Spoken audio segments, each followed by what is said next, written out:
largest cities to our rural communities, North Dakota citizen guardsmen responded in record numbers, working shoulder to shoulder with fellow North Dakotans to stem the rising floodwaters. They did it with resilience and optimism, showing that with perseverance and a positive outlook, neighbors can help neighbors. Even before the ice began to melt and the rivers swelled, the Guard worked in partnership with the Department of Emergency Services and other state and federal agencies in preparation for predicted record flooding. What you see behind me here is a flood exercise that we prepared for over a 3-day period where we can plan and be prepared to respond to flooding in both western North Dakota and in the Red River Valley. While flooding in the valley is the most likely situation, snowfall in western North Dakota could lead to some problems as well. And as far as this training goes, it doesn't matter where it is. The location probably isn't as important as the ability to respond with the right resource at the right time. And because of this, if this turns into this, the National Guard will be ready for it. In preparation for the flooding threats posed all around the state, the North Dakota National Guard instituted 24-hour flood operations. The state was divided in half and 2 military task forces were set up. Joint Task Force East was based at the Armed Forces Reserve Center, Fargo. Their area of responsibility, the Red River Valley, west of Jamestown. They were activated on March 21st, with 200 soldiers and airmen being in process to initially work shifts at Sandbag Central in Fargo. Today we got about 225 guardsmen in here, and as you can see, they got the sandbagging operation going. And we've been doing the coordinating. Now it's about getting boots on the ground when they need them and coordinating well with the local community, with the Corps of Engineers, and making sure that we're helping, whether it's our Guard, Department of Emergency Services, our state DOT working roads and those types of issues. Joint Task Force West was activated on March 24th in Bismarck, tasking 50 guardsmen with sandbag operations in response to the rising Missouri River. Their area of responsibility was the rest of the state, west of Jamestown. Task Force West assisted landowners and local officials in the recovery and disposal of livestock that had died as a result of the winter storms and damaging floods. The team recovered and buried the remains of nearly 250 animals in various locations across 6 North Dakota counties. To aid in the statewide flood operation, a joint operations center was activated in Bismarck to create a central command post to coordinate the activities for both task forces. And what the JOC does is essentially serve as the nerve center for the North Dakota National Guard, especially in domestic emergencies. I think one thing that we've learned is how 2 branches can actually come together and, work really cohesively, because they're 2 totally different branches, 2 totally different missions, but they can still come together for a common cause. Soon after setting up command and control, flood threats began popping up all over the state. It seemed no city was off limits. The first Guard-assisted evacuation happened as Black Hawk helicopters rescued 2 families from the flooding Antelope River that surrounded the farmsteads in the Carson and New Leipzig areas. Near Linton, Beaver Creek spilled over its banks, flooding Old Town. Guardsmen evacuated residents from the neighborhood and provided security, pumps, and other services. These events marked the beginning of the national media exposure the state would receive. In the days to come, all eyes are on the state's flood fighting efforts. Although periods of snow and freezing conditions during the flood fight slowed the rising rivers in most cases, it also compounded the flood fighting efforts. South of Bismarck, over the course of 2 days, guardsmen assisted with ice demolitions to break up an ice jam on the Missouri River that caused flooding.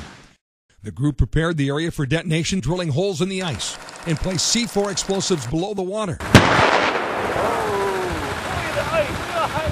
We went about the length of a football field, drilling holes, and we assumed the closer we got to the edge of the ice, the thinner the ice would become, and even up to the closest we got to the edge, which was somewhere in the neighborhood of 15 meters or so, it was still 3 feet or so, 2.5 to 3 feet thick. After a crest of 16.1 feet, the river level dropped 2 feet by the end of the day, primarily due to better river flow.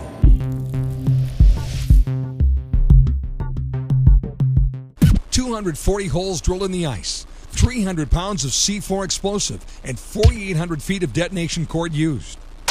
In Wahpeton, guardsmen used an excavator to break up ice jams. Simultaneously, they hauled in over 300,000 sandbags and pumps into the area.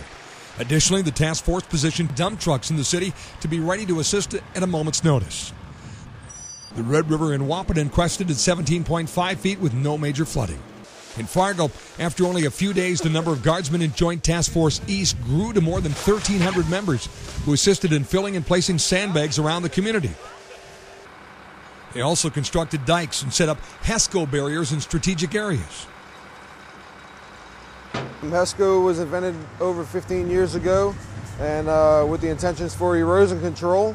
And once the military found the success in the product and what it can actually do, it pretty much replaced sandbagging in theaters of war. It's easy to deploy, it's very strong, it's watertight, does a good job holding back the water. The National Weather Service predicted a crest as high as 43 feet for the Red River in Fargo.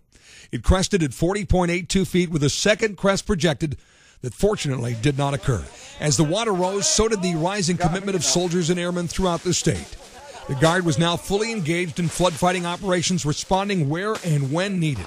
The Guard partnered with communities all over the state to face the water as rivers rose. The threat of record-breaking crests and overland flooding created havoc with road closures, planning, and preparation. The North Dakota Guard and other military units brought multiple assets to this ever-expanding flood fight. The Guard's aviation assets consisted of Scout helicopters, Blackhawks, C-21 Learjets, and a C-12 Huron. Blackhawks and Chinooks from various National Guards in the region joined in the fight. These assets were augmented by the U.S. Army and Coast Guard helicopters and Minot Air Force Base Huey helicopters. These resources patrolled dikes from the air and assisted in moving people and equipment swiftly when needed. Helicopters also airlifted people from flooded homes. Predators from the U.S. Customs and Border Protection Office provided real-time surveillance of flood-threatened areas to the Joint Operations Center. Helicopters were also used to spread a sand-salt mixture on the Missouri and Cheyenne rivers to expedite the melting of the ice jams. And they have a radio-controlled device on it that starts up the fan, and the bucket sort of hangs down through the trees and close to the river and spreads the sand out. The staging area for this operation on the Cheyenne River was a farmstead north of West Fargo. And the reason they wanted this place is that it's really close to the river and it's north, so they're going to start out here and then move the operation further south. 1-ton sandbags were placed by helicopters on a dike breach at Oak Grove Lutheran School in Fargo. These sandbag placements were seen across the state in places such as Clawson Springs, south of Valley City, and Cottonwood Creek near Lemoore, diverting spillway water and slowing erosion, which threatened towns downriver.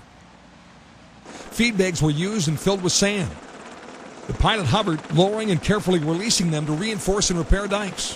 When the call came, they were ready to be placed. It was noticed that the emergency spillway was cutting from the downstream to the upstream, and it was moving upstream at about a half a foot a minute at the maximum. And so what we're trying to do now is clean the channel to move the flow over to the other side of the channel, away from the area that's eroding the worst. And we're doing that by the excavator that's working here, as well as putting sandbags in as a flow diverter. Well, so far they're going in just where we wanted them, and it looks like it's already having an effect moving the material or the water over to the other side of the spillway.